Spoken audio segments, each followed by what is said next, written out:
games. They make you feel cool.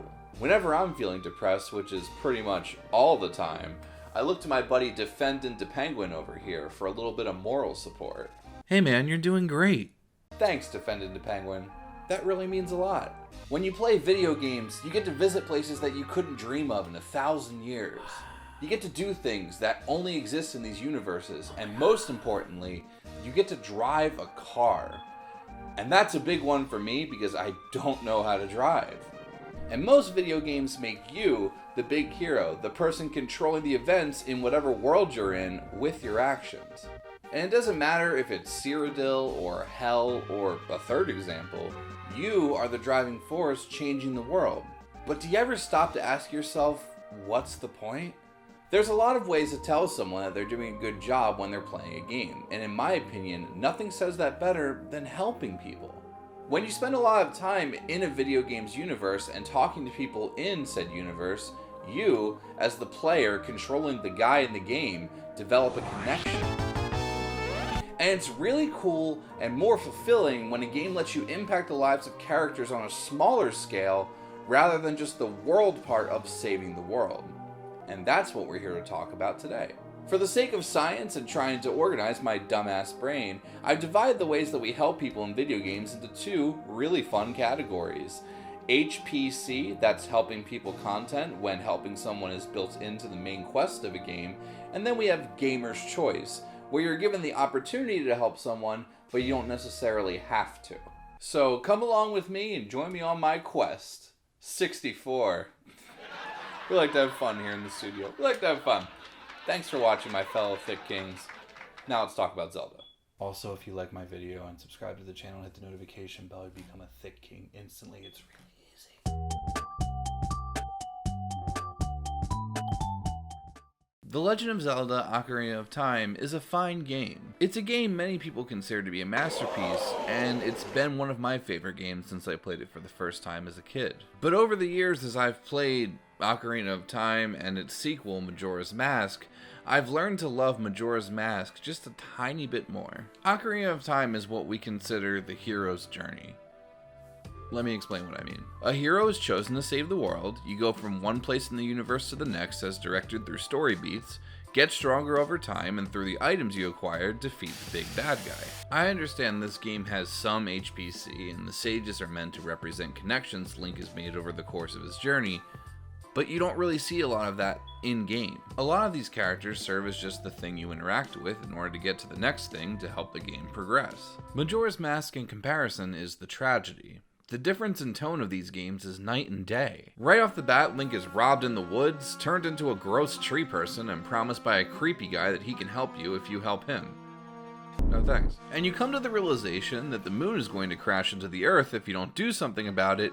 Jesus Christ. You spend a lot of time in the town that the moon hangs above. That's Clock Town. This is a bustling hub filled with tons of characters with places to be and problems that need solving. And in the beginning of the game, there's no combat, there's no fighting stuff with swords. You're just exploring Clock Town and learning about these people and trying to figure out how the fuck to become human again.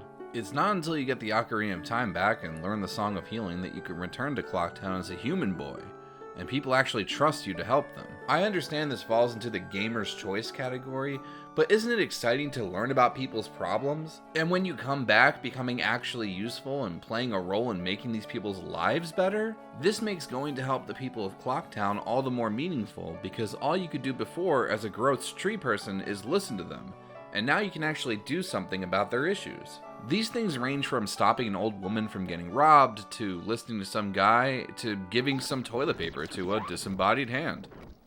Hey man, we all need it. Yay! And it's very clear that the developers want you to give a shit about these people and their problems and making their lives better before the world ends, because they give you a notebook to keep track of all this shit in an attempt to hold you accountable and fulfill your promises to people. There's so much you can do in Clocktown in regards to helping people that you can spend a good chunk of time ignoring progressing the main story outside of it. And it makes you think, oh shit, I care about these people. I gotta stop the moon from falling down. Oh, fuck! But once you step outside of Clocktown, that's where Majora's Mask's HPC kicks in. As opposed to Ocarina of Time, where Hyrule Field serves as like a highway to the next place you have to go to because the game told you to, Majora's Mask purposely has you spend substantial time in environments that have been completely fucked by Majora. The water in the swamp is poisonous, the mountains are facing a winter they weren't prepared for that's about to wipe out these rock people, the Gorons that live there. Pirates are stealing the eggs of this fish lady while a giant tsunami looms in the distance. It shows you firsthand the ominous circumstances these places are in, then provides you emotional context for doing all the cool Zelda hero stuff by introducing you to characters personally affected by this shit. You meet the ghost of a Goron warrior named Darmani, who went to Snowhead Temple to try and stop the sudden winter that his people were struck with, who laments that they're doomed now that he's dead, and all he wants is to be healed of his pain. You play the Song of Healing and his pain melts away, giving you the power to transform into a Goron and go save their people from extinction.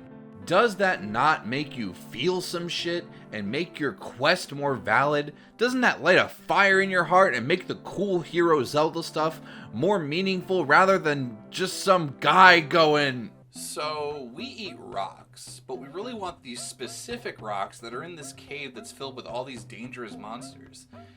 If you help us clear it out, maybe we'll give you the ruby, huh?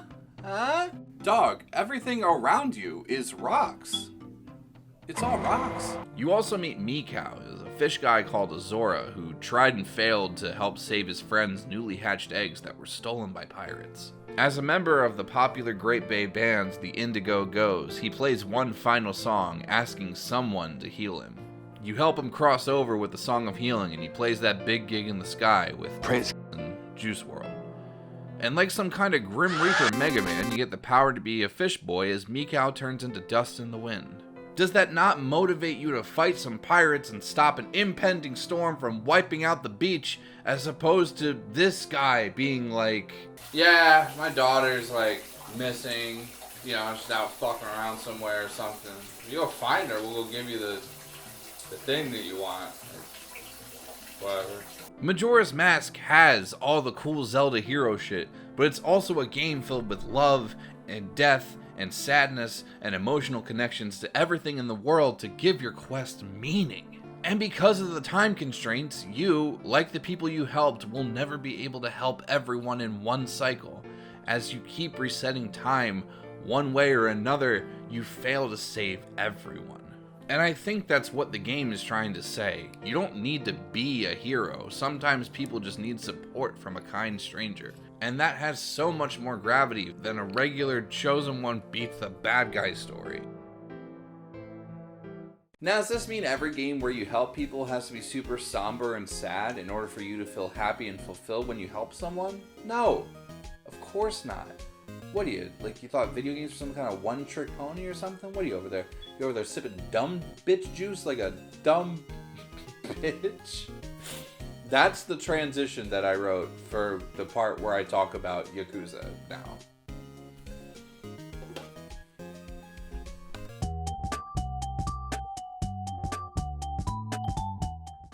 Yakuza takes place on the mean streets of this seedy town that never sleeps called Kamurocho. Sega also made a Yakuza Streets of Rage crossover called Streets of Kamurocho, and it's pretty good. Kamurocho is a city filled with wannabe gangsters, jokers who prey on women, drunk people, and overall just some fucking weirdos. Like, who the fuck is that guy? And at the center of all of this are two good guys who get caught up in some shit. Kazuma Kiryu and Majima Goro. In the midst of these compromising situations both of these guys find themselves in, told through cutscenes with over-the-top spectacle and a thick king's worth of tension, you're free to roam the city of Kamurocho as either character. At first glance, yeah, this place is a shithole. Every corner you turn, someone's trying to start shit, which results in these beat-em-up sequences that are just fucking brutal. You're headbutting people, crushing them with the heel of your shoe, there's fucking blood spurting everywhere. You'd think this is a tough-as-nails, no-nonsense ass game. Then someone will ask you if you want to be a movie producer. Yakuza abandons its serious tone constantly, and I mean that in the best way. Throughout just wandering around Kamurocho, you'll witness firsthand tons of people that need help. And this isn't baked into the story or anything, this is very much some primo gamer's choice content. What I think is so interesting and cool about these people that need help is the tone is so different from the rest of the game. You realize while you're playing this unbreakable wall of a person that destroys everything opposing him in his path, Kiryu and Majima are really just normal ass dudes who genuinely want to help people. Because this is all just silly lighthearted asides from this gritty backdrop you're constantly in, with some of the over-the-top combat mixed in. You'll just be walking around and you'll see a teenage couple arguing, or a mom trying to talk her daughter out of joining a cult, or a kid waiting to buy a video game, and your natural curiosity gets the best of you and you're like, okay, what the fuck's going on with this guy? And as you explore the city and become familiar with it more and more, you're almost waiting for someone with some kind of weird problem that only you can solve. Because you, the player, and you, the main character, are curious as to what's happening with the residents who make up this shithole that actually maybe isn't so bad. And you don't feel like you're doing a quest in a video game. You feel like you're helping someone in need. Usually after doing some hilariously offbeat thing, like helping a punk band be super punk and tough, or pretending to be someone's significant other, you're left with a heartwarming lesson to think about. Simple shit, like being honest with your romantic partner, being a better parent when it counts, having the self-confidence you need to not get pushed around by shitty men, all told in these memorable stories. Every sub-story in Yakuza is filled with drama and action and a couple laughs that all give these side missions meaning, because now you're not just hitting a guy with a desk because you want to. You're hitting a guy with a desk and all the chairs because he coerced a young girl to join a cult and attempted to sexually assault her. And it's these moments that make Kamurocho less of a shithole and more of a place you want to make better for the people in it. And you get the opportunity to do that by buying local businesses and making them better and more attractive while driving out these shitty mobster pieces of shit with the help of the people you've helped throughout the whole game. Yakuza is great at making a connection between you and everyone you meet, and through hitting people with bikes and silly multiple choice situations, it makes you feel more at home and warm and fuzzy the whole time, while beating the shit out of people.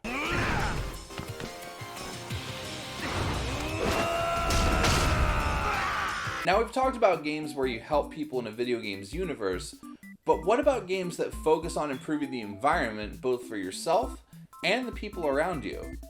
That's where games like Animal Crossing come in.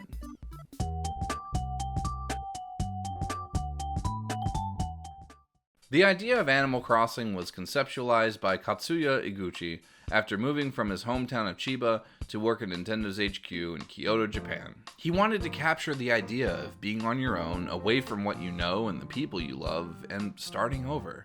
Iguchi mentioned how he would often come home late at night and his family would be up playing games, and he was sad that they never got the opportunity to play together because their schedules never matched up.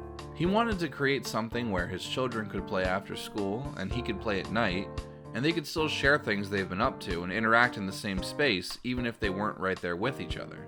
Animal Crossing is about family, friendship, and community, so obviously this falls into our HPC category. While the things you can do and the places you can go in each game have expanded over time, at its core, these three elements are still prevalent in every entry. Usually you start with barely anything and are shoehorned into some responsibility that sounds like it sucks. This guy has his hand out for money. Oh shit, you're the mayor now. We accepted your application for Survivor. Find the golden pepperoni of Tony Jabroni. Then you start to get your bearings and you meet your neighbors, these sometimes cute, sometimes ugly animals. And they have all kinds of weird shit to say. As they get to know you, they entrust you with simple stuff like returning something someone else in town left at their house, or finding them a rare fruit, or catching a fish for them. Obviously, this falls more into the gamer's choice side of things, but Animal Crossing is such a relaxing game that when someone asks you, "Hey man, can you take this Game Boy across town?" Yeah, what else am I doing? Through helping them out, they go, here, have this fucking piece of furniture, and you return to your house, which is essentially an empty room, and you put that stupid piece of furniture in there, and you go, hey, this is starting to feel like home over here. You can write your neighbors letters, and they're just happy you're thinking of them, and they send you back a present. Can you remember the last time you even got a letter in real life? No. Fuck. You sell some stuff, you make some money, you buy some flowers, you plant them at your friend's house. All of a sudden, all of these loud weirdos become your friends and you're interested in what silly thing they're going to say next or concerned about what you can do to ease their mind. Now your house is getting bigger and filled with cool stuff and you really feel at home. And then you get the notice that your favorite villager moved away. But that's part of life. People come and go. But new people show up. New people just like you who are also starting over. Animal Crossing takes the self-improvement ball and runs with it further and further until they're in the fucking end zone, to a point where you're building a livable space with twigs and rocks in your bare hands. Just building anything out of basically nothing. People come and camp out under the stars and let you know what a good job you've done, and then they just live there. Your neighbors live in houses that you fucking plotted the land for, and you put a barrel in front of. And all of a sudden, in what felt like moments, you've turned this desolate, isolated piece of nothing into a place where people exist and live their lives.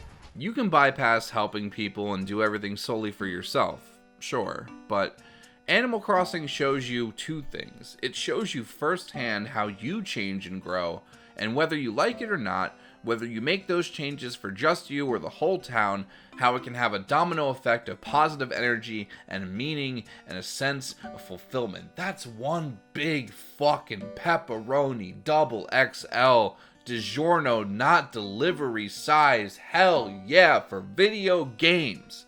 I think that the game that kind of sums up all of these different ways of helping others, and the one that inspired me to make this video, is A Short Hike. It crams a lot of thoughtfulness and mindfulness and humor and good feelings into a very short experience. You're just this little bird named Claire in this big park full of other wacky animals.